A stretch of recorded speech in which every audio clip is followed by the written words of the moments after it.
ये tourist honeymoon के लिए एक ऐसे अनजान आइलैंड पर आ जाते हैं जहाँ के हर एक सिटीजन्स अजीब तरीके के रिचुअल फॉलो करते थे। ये रिचुअल इतना ज्यादा डरावना था कि उन्हें मारने पर मजबूर कर देता। इस रोमांचक कहानी की शुरुआत होती है क्रिस्टीन और नील को दिखाते हुए। वो दोनों मैरिड कपल थे और थाईलैंड के एक अनजान आइलैंड पर वो अपने हनीमून मनाने के लिए जा रहे होते हैं। उन्हें नहीं पता था कि ये कैसा स्ट्रेंज आइलैंड है। वो दोनों तो सिर्फ बाहर की खूबसूरती देखकर वहाँ पर चले गए होते हैं। अब अचानक यहाँ होटल रूम में जहाँ पर वो स्टे कर रहे थे, क्रिस्टीन की आंख खुलती है। क्रिस्टीन की बॉडी काफी ज्यादा पेन कर रही होती है और उसे लग रहा था कि वो कई घंटों से सो ही रहे थे। क्रिस्टीन ने नोटिस किया कि उसकी बॉडी और बेड पर कई सारी मिट्टी लगी हुई है। और तो और क्रिस्टीन के गले में एक ऐसा लॉकेट था जो उसने कभी खरीदा ही नहीं होता। यानी ये कहां से आया और उसने कब पहना उसे बिल्कुल नहीं पता। क्रिस्टीन तुरंत ही जाकर होटल रूम में पड़े हुए अपने हस्बैंड नील को उठाती है और जल्द से जल्द उसे उठकर फ्रेश होने के लिए कहती है, क्योंकि आज उनके घर जाने की फ्लाइट थी। नील भी एकदम से नहीं समझ पाता कि वो इस पोजीशन पर कैसे आया। शायद उन्होंने कल रात बहुत ही ज्यादा ड्रिंक कर ली थी। अब यहाँ पर दोनों फ्रेश हो ही रहे थे, तभी टीवी पर एक न्यूज आती है। न्यूज रिपोर्टर साफ बता रहा था कि शाम के समय पूरे आइलैंड पर एक खतरनाक तूफान आने वाला है। ये तूफान बहुत ही खतरनाक होगा, तो सभी को घर के अंदर रहने की सलाह दी जा रही थी। अब क्रिस्टीन और नील का तो वैसे भी आज के दिन वापस जाने का प्लान होता है, इसीलिए वो दोनों थोड़ी देर पहले ही निकल गए थे एयरपोर्ट पर जाने के लिए। अब यहाँ पर दोनों ने जो कैब की थी वो थोड़ी देर तक जाकर रुक जाती है। कैब ड्राइवर ने उन्हें बता दिया कि वो इसके आगे नहीं जा सकता, क्योंकि वहाँ पर रीजनल फेस्टिवल चालू हो चुके हैं और इस समय चारों तरफ काफी रश हुआ करता है। बेचारे क्रिस्टीन और नील को आगे का सफर पैदल तय करना पड़ता है एयरपोर्ट की तरफ। अब उन्हें नाव से होते हुए एक आइलैंड से दूसरे आइलैंड पर जाना था, लेकिन यहाँ प्रॉब्लम की बात ये हो गई कि क्रिस्टीन अपना मोबाइल और आईडी कार्ड होटल के रूम में ही छोड़ दी होती है। उसे अभी अभी याद आया होता है और आईडी के बिना तो वो आगे नहीं जा सकती। लेकिन बोट की एक मेंबर कहने लगी कि कुछ घंटों के अंदर दूसरी बोट्स भी आने वाली हैं और उन बोट्स में आपको ट्रांसफर किया जा सकता है। क्रिस्टीन और नील बेचारे तब तक वेट करने के अलावा कुछ कर नहीं सकते थे, इसीलिए वो दोनों वापस अपने सामान लेकर अपने होटल रूम में आ जाते।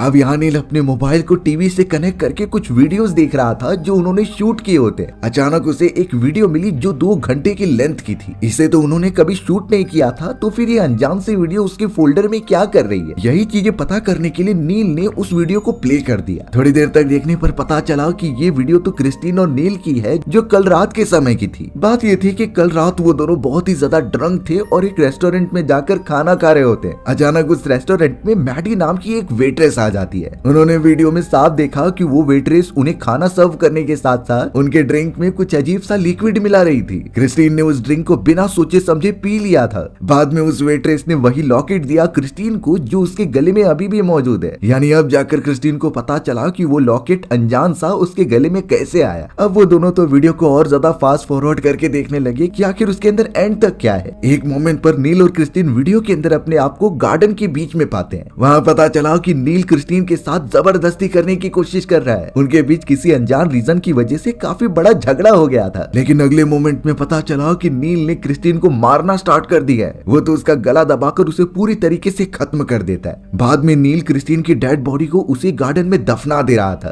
अब जब रियलिटी में क्रिस्टीन ये चीजें नोटिस करती है तो पहले तो उन्हें भरोसा नहीं हो रहा था, क्योंकि वीडियो में भले ही बताया गया है कि क्रिस्टीन मर चुकी है, लेकिन वो तो अभी नील के साथ ही मौजूद थी। फिर भी इन चीजों के बावजूद क्रिस्टीन नील से काफी गुस्सा हो जाती है और वॉशरूम में चली जाती है। क्रिस्टीन को कुछ समझ नहीं रहा था कि ये वीडियो किस तरीके से शूट की गई है, लेकिन क्रिस्टीन को भरोसा तब हो जाता है जब उसके गले पर उसे निशान दिखाई दिए। ये सारे निशान हाथों के थे, जैसे कि नील ने सच में उसका गला दबाया हो। क्रिस्टीन को बहुत ही ज्यादा अनकंफर्टेबल फील हो रहा होता है। तुरंत ही उसने अपने गले में मौजूद वो लॉकेट निकाल दिया। अब ऐसा करते ही अचानक उसे उल्टियां होने लगी। इस उल्टी में तो उसके बॉडी के अंदर से काला लिक्विड निकल रहा था। अब ये कितनी खतरनाक चीज है किसी को अंदाजा भी नहीं। क्रिस्टीन के चिल्लाने की आवाज सुनकर नील तुरंत ही वहाँ पर पहुंचकर उसे कंफर्टेबल फील कराता है। शायद उसे मेडिकल ट्रीटमेंट की जरूरत है। अब मदद मांगने पर सैम नाम की उनकी एक पड़ोसन वहाँ पर आ जाती है, जिसकी नेटली नाम की एक प्यारी सी बेटी थी। दोनों जल्द से जल्द क्रिस्टीन के पास आकर उसे और ज्यादा कंफर्टेबल करते हैं। सैम नाम की औरत की बेटी, जिसका नाम नेटली था, वो क्रिस्टीन को बहुत ही ज्यादा क्यूट लगती है, पर पता नहीं क्यों वो नेटली नाम की वो छोटी लड़की ने वो अजीब सा नेकलेस उठाकर क्रिस्टीन को वापस से पहना दिया था। सैम तो उन्हें एक डॉक्टर का नंबर भी देती है जो यहाँ से पास ही में था। तो अब नील तुरंत ही क्रिस्टीन को लेकर उसे चेकअप कराने चला जाता है। वो डॉक्टर बहुत ही ज्यादा बूढ़ा था और थोड़ी देर तक वो क्रिस्टीन का चेकअप भी करता रह गया। क्रिस्टीन ने उन्हें सब कुछ बता दिया कि कैसे उससे ब्लैक लिक्विड की उल्टी हो रही थी और उसके मोबाइल में एक ऐसा वीडियो है जिसमें कि उसे मार दिया गया है। डॉक्टर इन चीजों को देखने के बाद साफ कह देता है कि तुम बहुत ज्यादा थक चुकी हो, ये सिर्फ तुम्हारा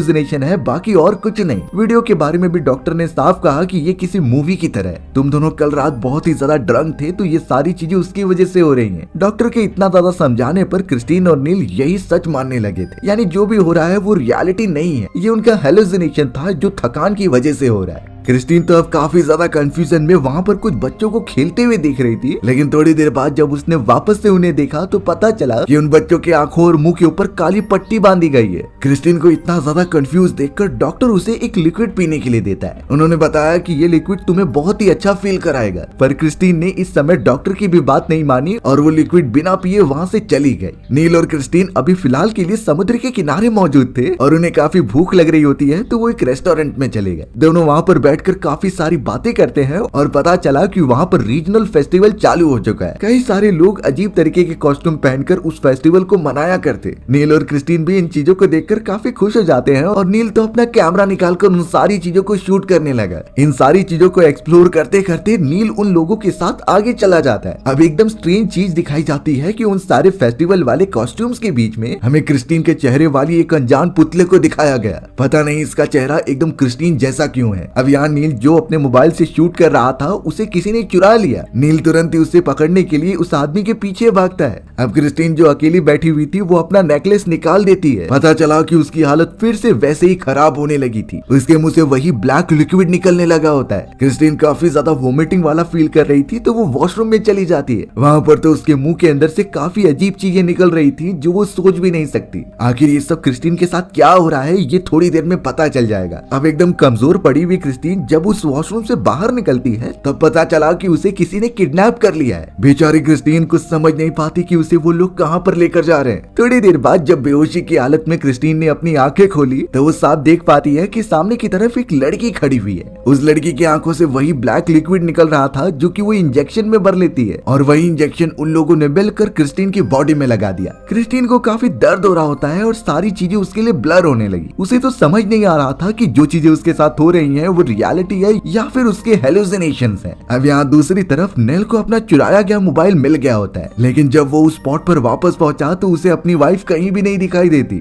चारों तरफ ढूंढने के बाद उसके होटल के पास ही में क्रिस्टीन बेहोश पड़ी हुई मिली थी। नील ने तुरंत ही अपनी वाइफ को वापस उठाया और उसकी अच्छी तरीके से देख रेख करने लगा। पता चलता है कि वो नेकलेस जो कि क्रिस्टीन ने निकाल दिया था वो वापस उसके गले में आ चुका है। क्रिस्टीन ने सारी बातें बताई कि कैसे अनजान लोग उसे लेकर चले गए थे। वो तो उसके बॉडी में अजीब तरीके के लिक्विड भी डालने लगे थे और शायद ये सारी चीजों का रहस्य मैडी नाम की उस वेट्रेस ही बता सकती है, यानी वो लेडी जिसने की क्रिस्टीन के ड्रिंक में वो लिक्विड मिलाया था। अब यहाँ दोनों ट्रैवल करते हुए पास ही वाले शॉप में चले जाते हैं जहाँ पर केंडा नाम की एक लेडी काम करती थी। वो पूरा शॉप तो अजीब तरीके के डॉल्स का होता है जो शायद किसी पूजा पाठ में यूज किए जाते। अब यहाँ नील और क्रिस्टीन उस शॉपकीपर से मैडी नाम की लेडी के बारे में पूछने लगी। साथ ही साथ वो उसे अनजान लॉकेट भी दिखाते हैं और उसके बारे में पूछते हैं। केंडा ने ये बताया कि ये लॉकेट यहाँ के लोगों का एक रीजनल लॉकेट है, इसे वो लोग उन्हें देते हैं जिससे वो बहुत ही ज्यादा लगाव रखते थे। पर क्रिस्टीन और नील को ये बिल्कुल नहीं समझता क्योंकि उन्हें आए हुए यहाँ पर कुछ ही दिन बीते हैं। आखिर यहाँ के सिटीजन्स उन्हें इतना जल्दी कैसे जान जाएंगे। अब इन चीजों के बारे में ज्यादा ना सोचकर वो उससे मैडी का एड्रेस लेते हैं। केंडा उन्हें सब कुछ बता तो देती है लेकिन कहने लगी कि तुम वहाँ पर मत जाओ, वो सब स्ट्रेंजर्स के लिए बहुत ही खतरनाक हो सकता है। क्रिस्टीन और उसके हस्बैंड ने इन चीजों को एकदम इग्नोर किया और बताए गए लोकेशन की तरफ चले गए। उस जगह पर कई सारे स्थानीय लोग रहते थे जो क्रिस्टीन के आने के बाद उसे घूर कर हंसने लगे। ऐसा लग रहा था कि वो क्रिस्टीन को देखकर काफी खुश हैं। उस जगह पर मैडी भी थी तो नील तुरंत ही उसके पास जाकर पूछने लगा कि तुमने हमारे ड्रिंक में क्या मिलाया था। मैडी अब तुरंत ही पासपोर्ट निकालकर नील को दे देती है और कहती है कि तुम जा सकते हो। पर ऑब्वियस बात थी कि नील अपनी वाइफ को छोड़कर नहीं जाने वाला। बार बार पूछने पर मैडी ने बता ही दिया कि वो लिक्विड एक ड्रग था, ऐसा ड्रग जो इंसानों की सोच को एकदम नेक्स्ट लेवल तक लेकर जाता था। हालांकि इससे कई बार हेलुसिनेशंस भी होते हैं जैसा कि क्रिस्टीन को हो रहा है। क्रिस्टीन तो काफी गुस्से में आकर वो लॉकेट उसे वापस करने का ट्राई करती है, बट मैडी कहती है कि अगर एक बार ये लॉकेट किसी को दे दिया गया तो वापस नहीं लिया जा सकता।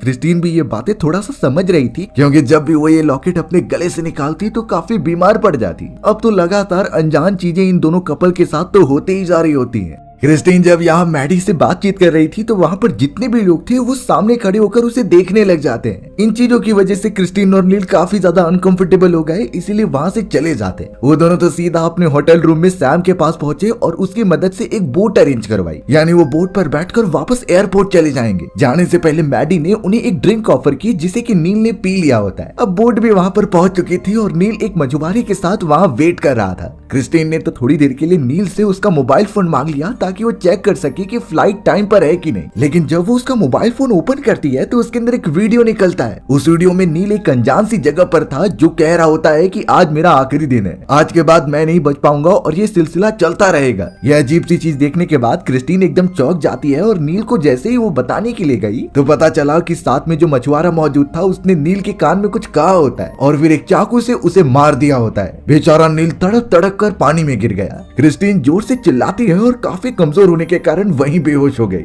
थोड़ी देर बाद जब क्रिस्टीन को होश आया तो सामने की तरफ सैम मौजूद थी। क्रिस्टीन सैम को बताने की कोशिश तो कर रही थी पर उसके पास कोई प्रूफ नहीं है जिससे ये सारी चीजें क्लियर होती हैं। उस जगह पर तो वो मछुआरा भी मिलता है जिसने कि नील के ऊपर हमला किया था, पर क्रिस्टीन डायरेक्टली उसे कुछ भी नहीं कह सकती थी। क्रिस्टीन तो सीधा उस सुनसान जगह पर चली गई जहाँ उसने नील को देखा था उस वीडियो के अंदर। चारों तरफ नील को आवाज लगाने के बाद आखिरकार उसे कुछ दिखाई देता है। वो जब वहाँ पर गई तो पता चला कि नील की डेड बॉडी पूरा डिकम्पोज हो चुकी है, यानी उसे मरे हुए कई साल बीत चुके थे। पर बाद में क्रिस्टीन को ये रियलाइज हो जाता है कि ये सब उसका हेलुसिनेशन है। थोड़ी देर में सैम उसके पास आकर कॉल देती है जो कि उसके हस्बैंड नील का था। क्रिस्टीन नील से बात करने लगी बट वहाँ नेटवर्क अच्छे से नहीं आ रहा होता। उसे समझता नहीं कि नील सही सलामत है भी कि नहीं, तो इसीलिए अब क्रिस्टीन सैम के साथ डिसाइड करती है कि वो उस जगह पर जाएगी जहाँ पर मैडी और वो सारे अजीब सिटीजन्स थे। कार लेकर वो दोनों जल्द से जल्द उस जगह पर पहुंच जाते हैं, पर इस बार वो एरिया पूरा सुनसान था। जो लोग वहाँ पर मौजूद थे वो अचानक से गायब हो चुके होते हैं। सैम दूसरी तरफ चली गई और क्रिस्टीन लगातार आवाज देते हुए नील को ढूंढ रही थी। कुछ न मिलने के बाद जब वो एक रेस्टोरेंट में पहुंची तो सामने की तरफ एक टेलीफोन रखा गया होता है। वो टेलीफोन अपने आप ही बजने लगा और जब क्रिस्टीन उसे उठाकर रिसीवर कान पर लगाती है तो दूसरी तरफ से कुछ अनजान सी आवाजें आ रही थी, जैसे कोई लगातार मंत्र पढ़ रहा है। क्रिस्टीन जब एकदम घबरा कर पीछे मुड़ती है तो पता चला कि वहाँ पर वो सिटीजन्स मौजूद है, लेकिन इस बार कुछ वियर्ड था। उन सभी के आंख और चेहरे इतने वियर्ड थे कि कोई भी देखकर डर जाए। क्रिस्टीन इस मोमेंट पर कुछ समझ नहीं पाती क्योंकि वो लोग उसे नुकसान तो नहीं पहुंचा रहे होते। इसीलिए अब क्रिस्टीन हिम्मत करके उनके सामने बढ़ती है और एक लेडी का फेस टच करती है। तुरंत ही उसके मुंह से कुछ गैसियस सब्सटेंस निकले जो सीधा क्रिस्टीन के चेहरे पर चले जाते हैं। बेचारी क्रिस्टीन वहीं पर बेहोश होकर गिर गई थी।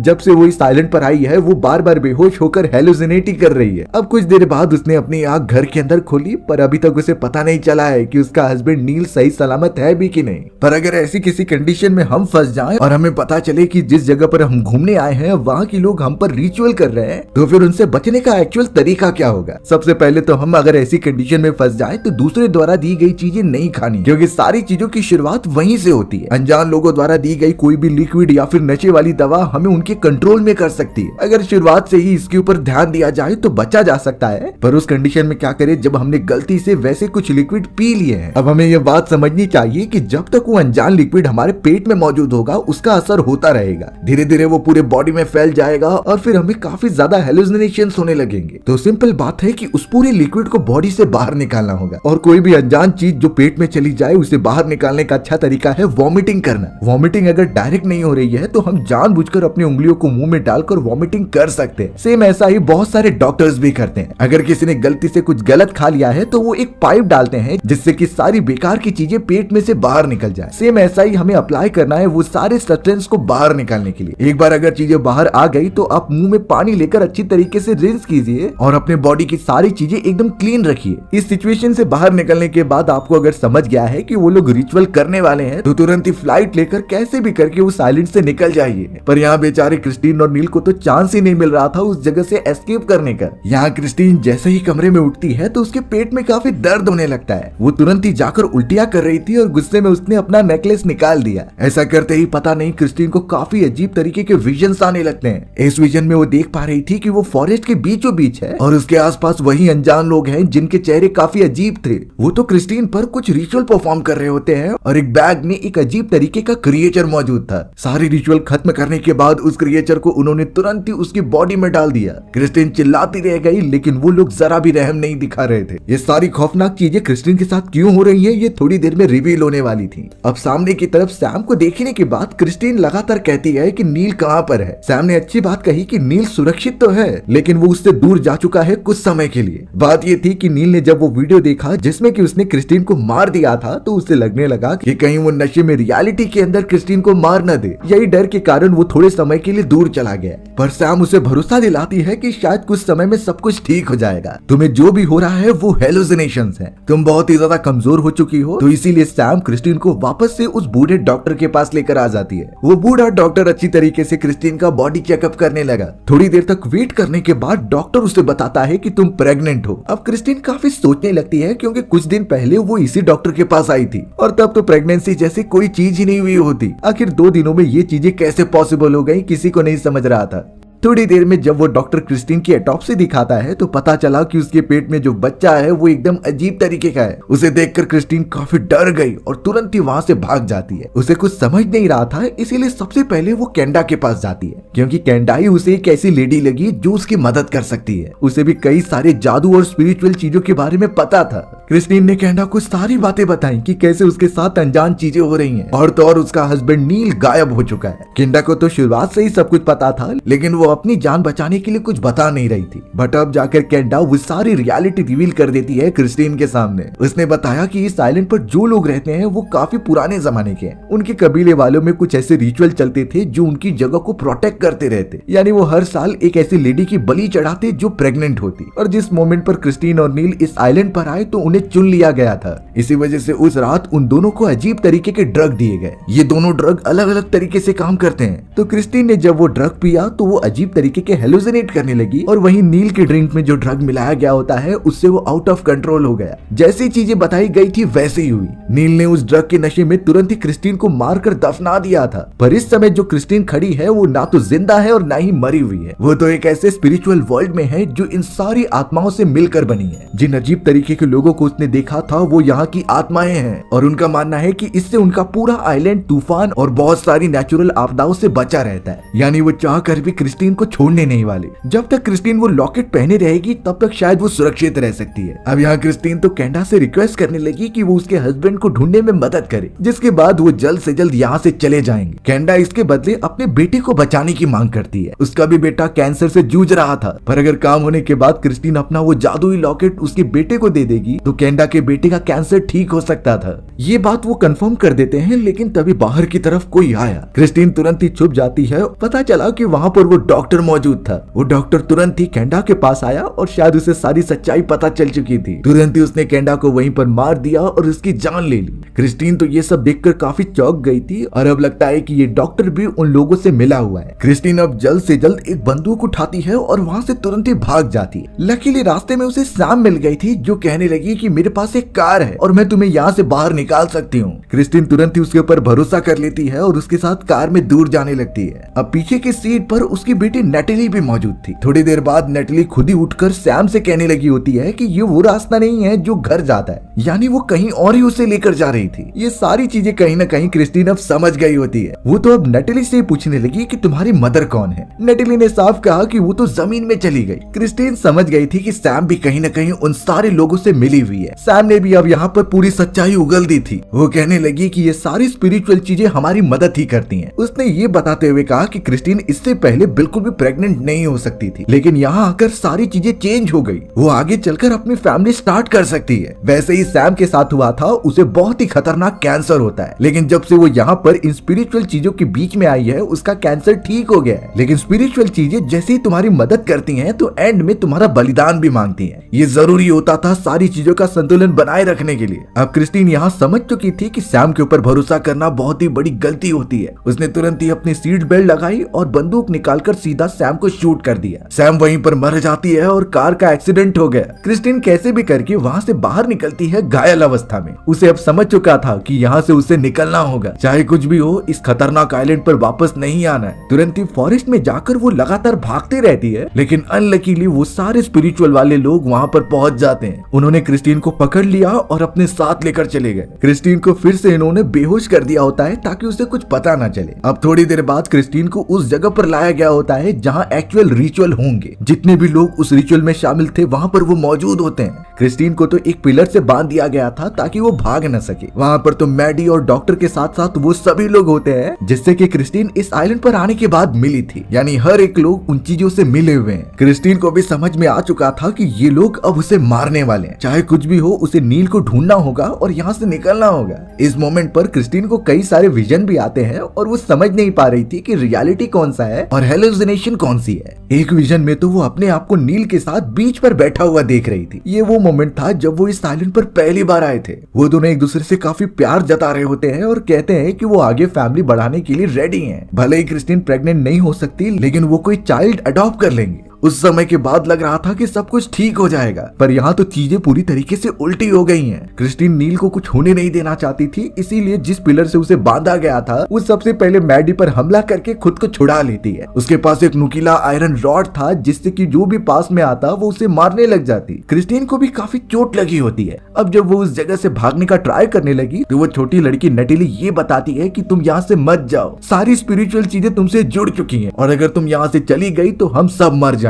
क्रिस्टीन तो उस बच्ची नटली को भी अपने साथ बुलाने का ट्राई करती है, बट नटली भी उन स्पिरिचुअल चीजों में शामिल थी। क्रिस्टीन को अब कुछ समझ नहीं रहा था तो वो अपनी जान बचाती है और वहाँ से निकल जाती है। घने फॉरेस्ट से लगातार ट्रेवल करते हुए आखिरकार वो पानी के पास पहुंच गई और एक बोट में बैठकर वो तुरंत ही आगे की तरफ निकल जाती है। फाइनली क्रिस्टीन उस स्पिरिचुअल चीजों से अलग होकर उस आइलैंड से दूर चली जाती है। अब अगले दिन हमें उस आइलैंड का एक सीन दिखाया गया जहाँ पर काफी बड़ा तूफान आया था। नेचुरल चीजों ने वहाँ की सारी चीजें डिस्ट्रॉय कर दी होती है और ये होना ही था क्योंकि उन लोगों का रिचुअल पूरा ही नहीं हुआ। सिटीजन्स रिचुअल कंटिन्यू करते थे तब जाकर ही वो आत्माएं आइलैंड को प्रोटेक्ट करती थी। इस साल वो रिचुअल कंप्लीट नहीं हुआ क्योंकि क्रिस्टीन तो वहाँ से भाग गई होती है, तो इसीलिए पूरा आइलैंड एकदम से बर्बाद हो गया। सारे लोगों की जानें चली जाती हैं और घर एकदम से उजड़ गए थे। दूसरी तरफ हमें क्रिस्टीन दिखाई गई जो कि बोट पर मौजूद थी। चारों तरफ सिर्फ पानी पानी और पता नहीं उसे कोई बचा भी पाएगा कि नहीं। लेकिन यहाँ रियलिटी पता चली कि क्रिस्टीन तो मर चुकी है क्योंकि उसने अपना लॉकेट बॉडी से निकाल दिया था। जैसा कि केंडा ने उसे बताया था कि तुम ना ही जिंदा हो और ना ही मरे हुए हो। वो तो एक अलग ही दुनिया में थी जो उसकी सोच को आगे बढ़ा रही होती है और जो लॉकेट वो पहनती थी वो एकमात्र जरिया था इन दोनों से कनेक्टेड रहने का। जैसे ही क्रिस्टीन ने उसे निकाला होगा तो वो तड़प तड़प कर वहीं मर गई होगी। देखकर लग रहा था कि सब खत्म हो गया। थोड़े दिनों में क्रिस्टीन के डेड बॉडी के साथ साथ और लोगों को भी किनारे पर लेकर आया जाता है और जैसे ही उस लॉकेट को क्रिस्टीन की बॉडी पर रखा गया तो अचानक से क्रिस्टीन जिंदा हो जाती है। यानी वो फिर से उस नई दुनिया में जिंदा हो चुकी है जो एकदम अजीब थी। शायद वो स्पिरिचुअल वाला श्राप अभी भी उसके ऊपर अप्लाइड होता है। हमारी भी अनजान कहानी यहीं पर खत्म हो जाती है। सो व्यूअर्स, आपको ये स्टोरी कैसी लगी कमेंट सेक्शन में बताना भूलना मत। और अगर आपको मेरा नरेशन 1% भी अच्छा लगा होगा ना तो वीडियो को लाइक एंड चैनल को सब्सक्राइब जरूर कर देना। मिलते हैं इसी तरीके की मजेदार वीडियोस में, तब तक के लिए बाय बाय।